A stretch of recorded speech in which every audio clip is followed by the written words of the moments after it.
Isang babaeng gagawin ang lahat para sa kanyang pamilya. Iyan si Shaina Castro. Gagawin niya ang lahat para lang maisalba ang buhay ng kanyang ina. Tinanggap ni Shaina ang alok na pagpapakasal kay Mateo David, isang mayamang negosyante.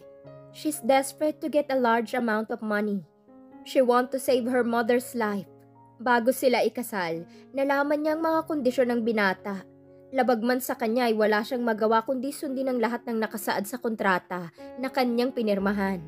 At sa pananatili niya sa poder ng binata, unti-unti na niyang minamahal ito.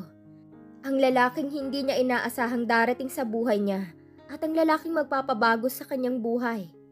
Malalaman pa kaya ni Shaina ang ibang dahilan kung bakit kailangan niyang bigyan ng anak ang isang binatang negosyante? Will you do everything you can just to save the life of the person you love? Shaina Castro. As a breadwinner of the family, I will do everything to save my mother's life. Part 1. Shaina Point of View. Hindi ako makapagsalita dahil sa sinabi ng kaharap ko. Hindi ko alam ang isasagot ko. He didn't offer me a job. Ang inaalok niya sa akin ay isang kasal. Hindi ako makatingin sa kanya ng diretsyo. Masyado akong nabigla. Mr. David, trabaho kasing pinunta ko dito. Hindi kasal. Kung nagbibiro man kayo, hindi po magandang biro yan. Pinilit kong magpanggap na natatawa, pero itong kaharap ko'y hindi man lang nagbagong reaksyon. Prenteng nakaupo ito habang nakakrus ang kamay. Did you think it's just a joke, Miss Shaina? Napangiwi ako dahil sa tanong nito. Hindi ko naman matatanggap ang alok niya ng pagpapakasal kung totoo man ang sinabi niya. I'm here to deal with you. I'll give you money for your mother. Tanggapin mo ang alok kong kasal. Ibibigay ko sa iyo ang pera kahit magkano. Diretsyong sabi nito. Hindi ako nakaimik dahil sa pagtataka. Paano niya nalaman na kailangan ko ng pera para sa nanay ko? Sinabi siguro ni Letty sa kanya na nangangailangan ako ng pera. Pero alam kaya ng kaibigan ko na kasal ang inaalok nitong si Mr. David? Bigla naman pumasok sa isip ko si Mama. Yes, I need money pero hindi sa ganitong paraan. Kung tatanggapin ko ang alok niya, kailangan kong magpakasal sa kanya at para ko na rin binentang buo kong pagkatao. Isa sa katanungan ko kung bakit kasal ang inaalok nito. One last question. Tatanggapin mo ba ang alok ko sa'yo or not? Seryosong tanong nito. Ilang saglit pa nagsalita na rin ako. Pasensya na Mr. David pero hindi ko matatanggap ang alok mo. Marangal na trabaho pong gusto ko. Kung wala na kayong sasabihin, aalis na po ako. Sabi ko at sinukbit ko ang bag at tumayo. Bago pa man ako nakaisang hakbang, biglang nagsalita si Mr. David. Here's my calling card. If you change your mind, just call me. Saad niya. Sinundan ko ng tingin si Mr. David nang tumayo ito sa upuan at nilampasan ako nito. Napabuga ako ng hangin at saka ko binalingan ang calling card na nasa table. Kinuha ko na lamang ito at tiningnan. Bago na ulit ang number na nakalagay dito. Siniksik ko na lang sa shoulder bag ko ang calling card at saka nagpa siyang umalis ng restaurant. Umuwi ako sa apartment ni Letty nang mabigat ang loob. Hindi ko alam kung bakit. Nangihinayang ako sa offer ni Mr. David. Pero hindi ko naman kayang tanggapin ang alok na kasal kahit nabibigyan ako nito ng malaking pera. Habang nakahalumbaba ako sa sofa at bigla na lamang tumunog ang ringtone ng cellphone ko. Senyales na may tumatawag. Pagtingin ko sa screen ng cellphone ko ay nabasa kong name ni Jam. Pagkasagot ko ng tawag ay narinig kong umiiyak si Chen at Tintin. Maski si Jam ay naririnig kong sumisinghot. Jam, may nangyari ba? Kinabahan kong tanong. Nanginginig ang kamay ko habang hawak-hawak ko ang cellphone ng mahigpit. Jam, may nangyari ba kay Mama? Sagutin mong tanong ko. Napataas ako ng boses dahil hindi nagsasalita si Jam. Puro iyakan lang ang naririnig ko. Gustong bumagsak ng luha ko pero pinipigilan ko lang dahil ayokong mag-isip ng masama. Ate, si Mama. Umiiyak na wika ni Jam. Kusang tumulo ang luha ko. Alam ko nang sasabihin ni Jam. Pero hindi muna ako nagsalita at inayaan ko magpatuloy siya sa pagsasalita. Inatake si Mama sa puso kanina at kararating lang namin ng hospital. Ang sabi ng doktor, lumala na daw ang karamdaman ni Mama. Kailangan na daw niyang maoperahan sa lalong madaling panahon. Nanikip ang dibdib ko dahil sa huling sinabi ng kapatid ko. Kailangan niya rin madala sa malaking ospital para sa malaking gamutan, ate. Jam, huwag ka nang umiyak. Si ate ang bahala. Hanggat wala pa ako dyan, bantayan mo mabuti si mama at sila Chin at Tintin. Pagkasabi ko na nagpaalam na ako na may aasikasuhin lang at tatawag na lamang ako mamaya. Sumasakit ang ulo ko dahil sa malaking problema na ito. Ito na nga ang kinatatakutan ko. Ang lumala ang sakit ni mama at mauwi sa malaking operasyon. Napahilamos ako ng muka dahil sa matinding frustration. Saan ako makakahanap ng malaking halaga ng pera? Bulalas ko habang mariing nakapikit. Bigla akong napalingon sa shoulder bag ko nang biglang maalala kong calling card na binigay ni Sir David. Matagal kong pinakatitigan bago ko napagpasyahang tawagan ng calling card na ibinigay niya sa akin. Nang sagutin ang tawag ko, ay malakas ang kabog ng dibdib ko habang hinihintay kong magsalita ang nasa kabilang linya ng telepono. Nagbago na ba ang isip mo? Nagulat ako dahil sa biglaang tanong ni Sir David. Mukhang inaasahan na niya natatawag ako. Tinatanggap ko ng inaalok mo, sir. Pero may hihingin sana ako sa iyong pabor. Lakas loob kong sabi. Tutal para sa pamilya ko ang gagawin kong desisyon na ito. Lulubusin ko ng paghingi ng pabor. Say it. I need money as soon as possible. Kailangan ko ng pera para sa mama ko. Kagatlabi kong sabi. Alam kong para na akong babaeng mukhang pera dito. No choice ako kundi kapalan ko ang mukha ko. Hindi ko man alam kung anong naghihintay sa akin sa desisyon kong ito. Mahirap itong gagawin kong desisyon pero kailangan kong gawin ang mas makabubuti para sa pamilya ko. Okay, I'll give you money tomorrow. Prepare yourself because starting tomorrow you will come with me in my house. Ayun lang ang sinabi ng lalaki ngayon ko palang nakilala at binabaan na ako ng telepono. Para akong lantang gulay na naupo sa sofa. Sa mga oras na ito ay wala ako sa tamang pag-iisip. Sana lang tamang naging desisyon ko. Pero kung ano man ang kapalarang naghihintay sa akin, ay hindi ako magsisisi na tinanggap ko ang alok ng isang misteryosong lalaki. Napalingon ako sa pintuan nitong apartment ko nang biglang bumukas ito at bumungad sa akin si Letty na humahangos pa at mukhang may emergency. Best, nalaman mo na bang nangyari sa mama mo? Marahan akong tumango. Nilapitan naman ako nito at niyakap. Letty, kailangan ako ni mama ngayon pero hindi ako makauwi sa probinsya. Kailangan kong katagpuin si Mr. David bukas dahil tinanggap ko ng alok niya. Umiiyak kong sabi, ako na lang ang uuwi ng probinsya, Best. Di ba may trabaho ka? Huwag na lang, Letty. Nakakahiya kay Ma'am Angelo kung hindi ka papasok. Saad ko tumiwalay sa yakap. Ano ka ba, Shaina? Hindi na ibang turing ko sa inyo. Basta ako na ang bahala kay tita at ikaw naman aasikasuhin mong dapat mong asikasuhin. Sa ngayon, kailangan mo munang tumigil sa pag-iyak dahil pumapangit ka. Magiging okay din si tita. Alam naman natin na lalaban ng mama mo sa sakit niya. Pagpapalakas ng loob na sabi ni Letty, marahan akong tumango bago pinahid ang luha sa pisngi ko.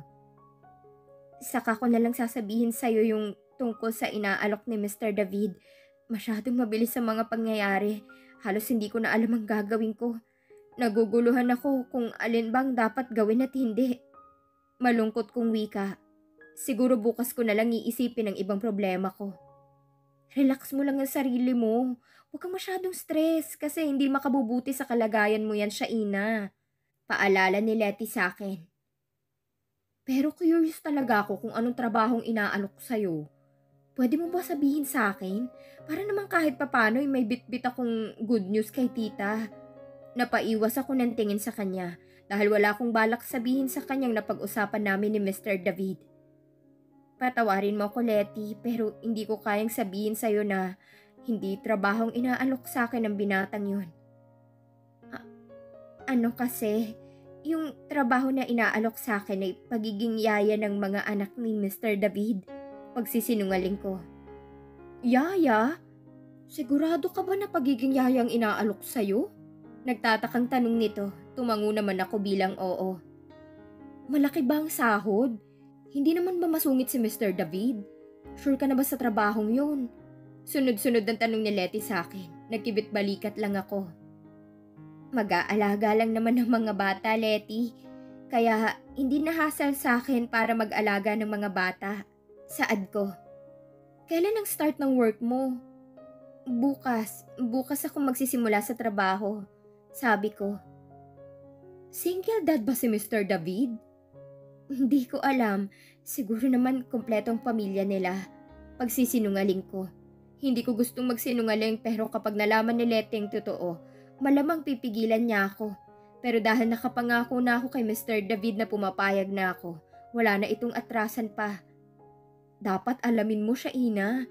Para naman kapag single dad, ikaw na lang ang magiging nanay ng mga anak niya. Biro ni Letty. Napabuntong hininga naman ako dahil sa sinasabi nito. Wala ako sa mood na makipagbiruan sa kaibigan ko dahil inaalala ko si Mama. Kamusta na kaya siya? Maayos na kaya ang kalagayan niya? Ang dami kong katanungan pero wala akong magawa kundi manalangin para sa kaligtasan ni Mama. Magagalit kaya sa akin si Ma'am Angelo? Kasi 2 weeks pa lang ako sa restaurant niya tapos magre-resign ka agad ako. Malungkot kong sabi. Hindi pa nga ako nakakaisang buwan sa trabaho pero kailangan kong pumili kung anong mas makabubuti para sa lahat. Hindi yun magagalit. Mabait ang boss natin at walang dahilan para magalit sa'yo yun. Alam naman natin na maiintindihan ni Ma'am Angelo ang sitwasyon mo. Siyempre, kailangan mo ng mas malaking sahod para sa nanay mo. Ani ni Letty. Marahan akong tumango. Sa totoo lang, ayokong mag-resign. Napamahal na sa akin ang restaurant at ang pagiging waitress ko. Pero kailangan kong magdesisyon at para sa ikaliligtas ng buhay ni Mama. Sa panahon ngayon, kung mahirap ka, wala kang pera. Kapag nagsikap ka, giginhawa ang buhay. Pero bakit ganun? Nagsisikap naman ako pero bakit ganito pa rin ang buhay ng pamilya ko? Mapait akong umiti bago napabuntong hininga. Hinawakan ni Letty ang kamay ko at marahan itong pinisil. Huwag mong isipin na wala kang ambag sa mundong to, my friend. Alam kong balang araw ang mga paghihirap na dinaranas mo para lang guminhawang pamilya mo ay may magandang mangyayari. Siguro hindi lang ngayon pero malay mo, magising ka na lang na maginhawa na ang buhay nyo. Tapos si tita wala nang iniindang sakit. Nanatili akong tahimik at hinayaan siyang magpatuloy sa pagsasalita. Nakalilimutan mo na ata. Saksi ako sa mga paghihirap mo para lang matustusan ang pangangailangan ng pamilya mo. Kung paano ka umiyak, magsabi sa akin ng mga problema mo. Kaya kung gusto mo ngayong umiyak, sige lang. Iiyak mo lang yan basta kapag tumigil ka sa pag-iyak. Hindi mo na pwedeng sisihin ang sarili mo sa lahat ng nangyayari sa inyo. Salamat talaga, Letty. Kung wala ka, paano na lang kami? Napakaswerte ko dahil naging kaibigan kita. Kung wala ka, wala akong masasandalan. Niyakap ko siyang muli at isiniksik kong mukha ko sa leeg niya. Tama siya. Hindi ko dapat sisihin ang sarili ko. Para ka pa din bata, my friend. Kapag tayong dalawa lang ang magkasama, parang ikaw pang mas malala. Akala ko ako ang iyakin kapag iniiwan ng jowa, pero ikaw din pala. Biro niya. Natawa ko dahil sa tama siya. Iniiyakan niyang mga lalaking nangiiwan sa kanya. Humiwalay ako sa pagkakayakap at nakangiti siyang pinagmasdan. Magkaiba naman kasi tayo ng pinagdaraanan, Letty. Pero tama ka, dapat malakas lang ako parate, lalo na ngayon mahirap itong pinagdaraanan ko. Pero para sa pamilya magiging malakas ako. Inangat ni Letty ang kanan niyang kamay para makipag-appear sa akin. Ganun din naman ang ginawa ko at nakipag-appear sa kanya. O diba? Para tayong walang pinagdaraan ng problema. Wika niya. Hindi ba't sabi mo dapat think positive lang? Kaya simula sa araw na to magiging malakas na ako at hindi naiiyak. Sabi ko. At paano ako magiging malungkot kung may kaibigan akong nandyan at lagi akong dinadamayan sa lahat ng problema? Saad ko. Asus, wag mo akong bulahin. At baka makurot kita siya, Ina Castro. Natawa naman ako dahil sa biro niya. Parang wala kaming iniisip na problema sa mga oras na to. Sana ganito na lang lagi. Nakatayo ako sa harapan ng misteryosong lalaking ito habang hinihintay siyang magsalita. Kanina pa malakas ang kabog ng dibdib ko sa hindi ko malaman na dahilan. Mr. David? Pagtawag ko sa pangalan niya. Don't call me Mr. David. Just call me Mateo. And tomorrow you will meet my family. Kaya kailangan natin magpanggap na mahal natin ang isa't isa. Seryosong saad ng kaharap ko. Para kong estudyante na tinuturuan. Sa kalagayan ko ngayon ay puno ng katanungan ng isip ko. Kaya ba siya naghahanap na mapapangasawa para maipakita sa pamilya niya na may asawa na siya? Hindi kaya may ibang dahilan? Pero nasaan kaya ang pamilya niya? Kung bakit hindi natututukan itong misteryosong lalaking to? Are you listening to me? Nakakunot noon itong tanong. Oo, nakikinig ako. Saad ko at nagpangiti-ngiti. Kakayanin ko kayong magpanggap na nagmamahalan kami? Sa sitwasyon naming ito ngayon pa lang kami nagkakilala at nagkausap. Alright. Anyway, your money is already in your room. Tulad na napag-usapan. Kalahati lang munang ibibigay kong bayad dahil hindi pa tayo na ikakasal. Marahan akong tumango at napabuntong hininga. Nandito ako ngayon sa bahay niya dahil sinundo ako ng mga bodyguards niya. Halos kainin ako ng hiya dahil 5 mga bantay ang pumunta sa apartment ni Letty. Hindi ko nga alam kung bakit alam kaagad niya kung saan ako tumutuloy. Hindi kaya sinundan niya ako? Pero bakit naman akong pag-aaksayahan ng oras? Mahirap lang naman ako. Pwede bang magtanong? Nahihiya akong sabi. Hindi talaga ako matatahimik kung hindi ko malalaman kung bakit akong nilapitan niya. Sa sobrang dami ng mga babaeng mas maganda pa sa akin at mayayaman, ay bakit ako? Ano ang mapapala niya sa isang katulad ko na walang maipagmamalaki? Gusto ko lang malaman kung bakit akong napili mo para magpakasal sa'yo. Mahirap lang ako at walang maipagmamalaki. Saad ko.